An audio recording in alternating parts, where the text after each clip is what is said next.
Bismillahirrahmanirrahim. Assalamualaikum warahmatullahi wabarakatuh. Selamat pagi anak-anakku semuanya. Saya doakan pagi ini anak-anakku dalam keadaan sehat walafiat. Maka pada pagi hari ini Ibu akan menyampaikan materi tentang pelaksanaan ibadah haji dan umroh. Maka kita belajar bersama-sama untuk memahami apa yang dinamakan haji dan umroh itu. Bismillahirrahmanirrahim.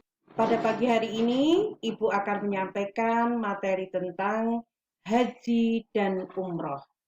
Saya yakin anak-anakku pasti sudah ada yang mengetahui apa yang dimaksud dengan pengertian haji dan umroh. Mari kita bahas apa yang dinamakan haji. Haji itu menurut arti bahasa yaitu menyengaja. Sedangkan menurut arti istilah, haji itu adalah bersengaja mendatangi Baitul Ka'bah untuk melakukan beberapa amal ibadah.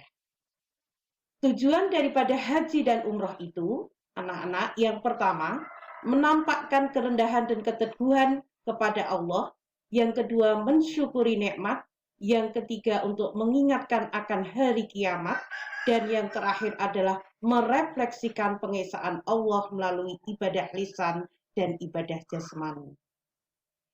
Dasar hukum perintah haji dan umroh itu terdapat dalam Quran Surat Al-Baqarah ayat 196, di mana dalam Surat Al-Baqarah 196 itu bermakna, dan sempurnakanlah ibadah haji dan umroh itu karena Allah.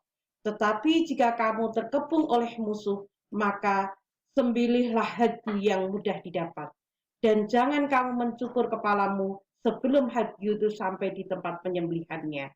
Jika ada di antara kamu yang sakit atau ada gangguan, dan apabila kepalanya lalu bercukur, maka dia wajib berfidyah, yaitu berpuasa, bersedekah atau berkorban. Apabila kamu dalam keadaan aman, maka barang siapa yang mengerjakan umroh sebelum haji, dia wajib menyembelih haji yang mudah didapat. Tetapi jika dia tidak mendapatkannya, maka dia wajib berpuasa 3 hari dalam musim haji dan 7 hari setelah kamu kembali. Itu seluruh 10 hari, itu seluruhnya 10 hari, demikian itu, maka orang yang keluarganya tidak ada atau ditinggal di sekitar Masjidil Haram, bertakwalah kepada Allah dan ketahuilah bahwa Allah sangat keras hukumnya. Syarat-syarat melaksanakan ibadah haji, yang pertama Islam, yang kedua balik, yang ketiga berakal, dan keempat orang merdeka, dan yang terakhir mampu atau istitoah. Rukun-rukun ibadah haji dan umroh itu yang pertama ihram, yang kedua wukuf di padang Arafah, dan ketiga adalah tawaf. Tawaf ada 3, yaitu yang pertama tawaf qudum, yang kedua tawaf tamattu, yang ketiga tawaf wada, dan yang keempat tawaf ifadah. Dan rukun yang keempat adalah sa'i antara Safa dan Marwah. Dan yang nomor 5 adalah tahallul, yang terakhir adalah tertib.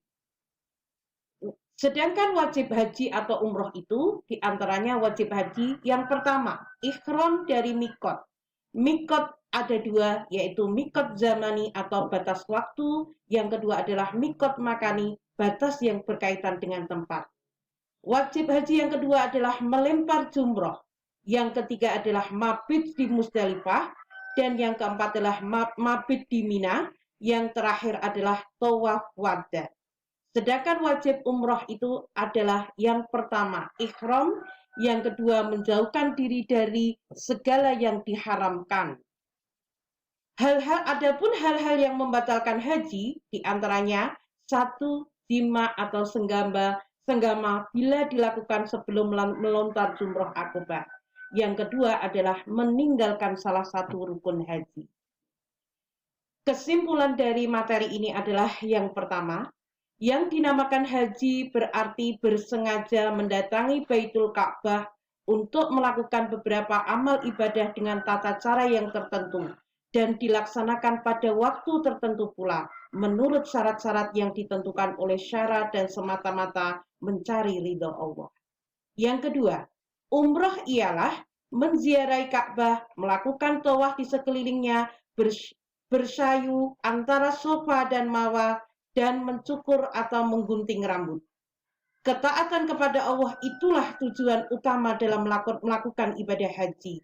Di samping itu juga untuk menunjukkan kebesaran Allah SWT.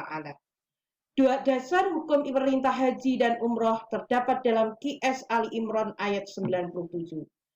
Untuk dapat menjalankan ibadah haji dan umroh, haruslah memenuhi syarat rukun dan wajib haji atau umroh.